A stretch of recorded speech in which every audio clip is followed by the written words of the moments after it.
Hi friends, welcome to Julina's kitchen. എല്ലാവരും സേഫായിട്ടിരിക്കുന്നു എന്ന് വിശ്വസിക്കുന്നു. ഇന്ന് നമ്മൾ തയ്യാറാക്കാൻ പോകുന്നത് ദോശയ്ക്കും ഇഡ്ഡലിക്കും ഒക്കെ ഉപയോഗിക്കാവുന്ന തക്കാളി ചട്നിയാണ്.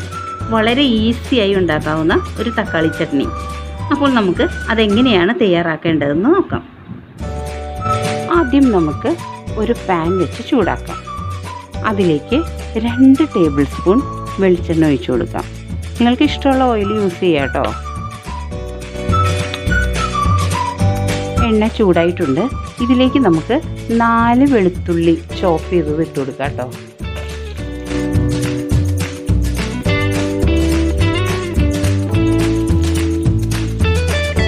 ഇതിലേക്ക് 2 പച്ചമുളക് ചോപ്പ് ചെയ്തത് ഇട്ട് കൊടുക്കാം. ഇപ്പോൾ പച്ചമുളകും വെളുത്തുള്ളിയൊക്കെ ഒന്ന് വഴണ്ട് വന്നിട്ടുണ്ട്. ഇനി ഇതിലേക്ക് ഒരു വലിയ സവാള ചെറുതായി അരിഞ്ഞതിട്ട് കൊടുക്കാം.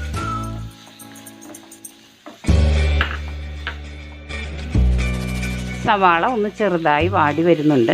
ഇനി നമുക്കിതിലേക്ക് 3 തക്കാളി ചെറുതായി അരിഞ്ഞതിട്ട് കൊടുക്കാം. എന്നിട്ട് നന്നായി ഒന്ന് വഴറ്റിയെടുക്കണം കേട്ടോ.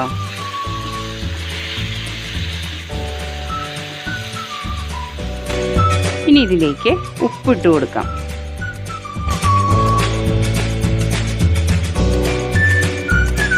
എന്നിട്ട് നന്നായി ഒന്ന് മിക്സ് ചെയ്യാം.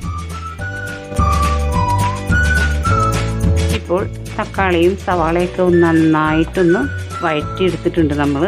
ഇനി ഇതിലേക്ക് നമുക്ക് 1 table spoon Kashmiri chilli powder ഇട്ട് കൊടുക്കാം.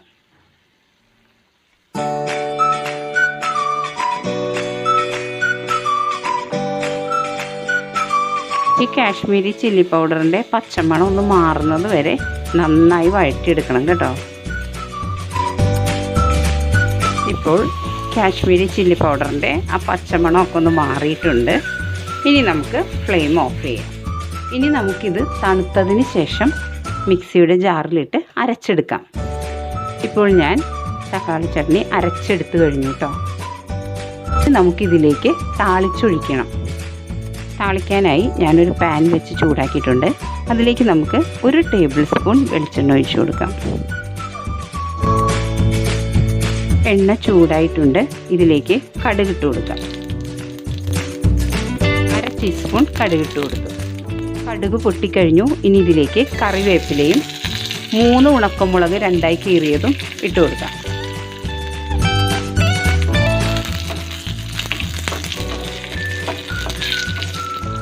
ഇനി നമുക്ക് അരച്ചു വെച്ചിരിക്കുന്ന ചട്നി ഇതിലേക്കിടാം.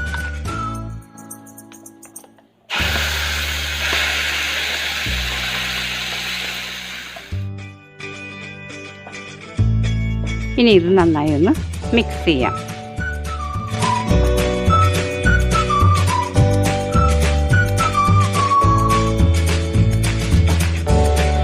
അങ്ങനെ സ്വാദിഷ്ടമായ തക്കാളി ചട്നി ഇവിടെ റെഡി ആയിട്ടോ.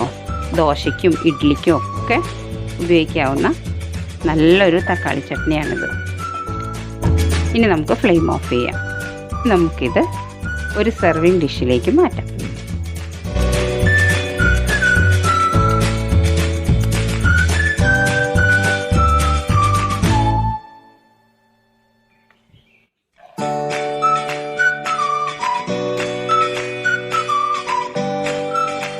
ഏതായാലും തക്കാളി ചട്നി റെഡിയാക്കി. എന്നാൽ നമുക്കൊരു ക്രിസ്പി ദോശയും കൂടെ ഉണ്ടാക്കിയാലോ?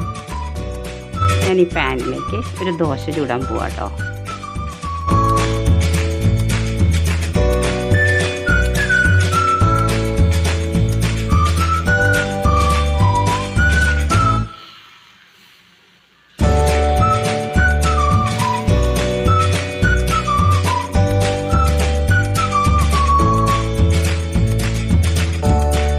നമുക്ക് അല്പം നെയ്യ് ഇതിൻ്റെ സൈഡിലൊക്കെ ഒന്ന് ഇട്ടിച്ചു കൊടുക്കാം.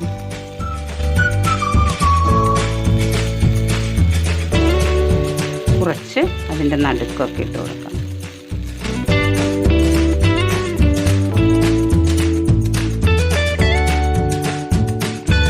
നല്ല ക്രിസ്പി ആയിട്ടുള്ള ദോശ റെഡി ആയിട്ടോ.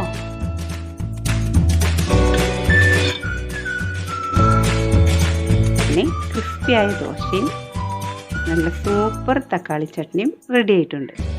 നിങ്ങൾക്ക് എല്ലാവർക്കും ഇത് ഇഷ്ടമായിട്ടുണ്ടാവുമെന്ന് വിചാരിക്കുന്നു. ഞാൻ ഏതായാലും ദോശ ചുട്ടെടുത്തില്ലേ, അതിൻ്റെ കൂടെ ഇതൊന്ന് അല്പം ടേസ്റ്റ് ചെയ്യാൻ പോവാം കേട്ടോ. അപ്പോൾ ഞാൻ കഴിക്കട്ടെ. കുറച്ച് തക്കാളി ചട്നി എടുത്ത് ഇതിലേക്കിട്ട് നല്ല ക്രിസ്പി ആയിട്ടുള്ള ദോശ ഇതിലൊന്ന് മുക്കി. ആഹാ, സൂപ്പർ ടേസ്റ്റ് ആട്ടോ. നിങ്ങളെല്ലാവരും ട്രൈ ചെയ്യണം. വളരെ ഈസി ആയിട്ടുള്ള തക്കാളി ചട്നി അല്ലേ. അപ്പോൾ നിങ്ങൾക്ക് എല്ലാവർക്കും ഈ റെസിപ്പി ഇഷ്ടമായിട്ടുണ്ടാകുമെന്ന് വിചാരിക്കുന്നു. നിങ്ങളെല്ലാവരും ഇത് ട്രൈ ചെയ്യണം. അപ്പോൾ നമുക്ക് മറ്റൊരു റെസിപ്പിയുമായി വീണ്ടും കാണാം. Thanks for watching.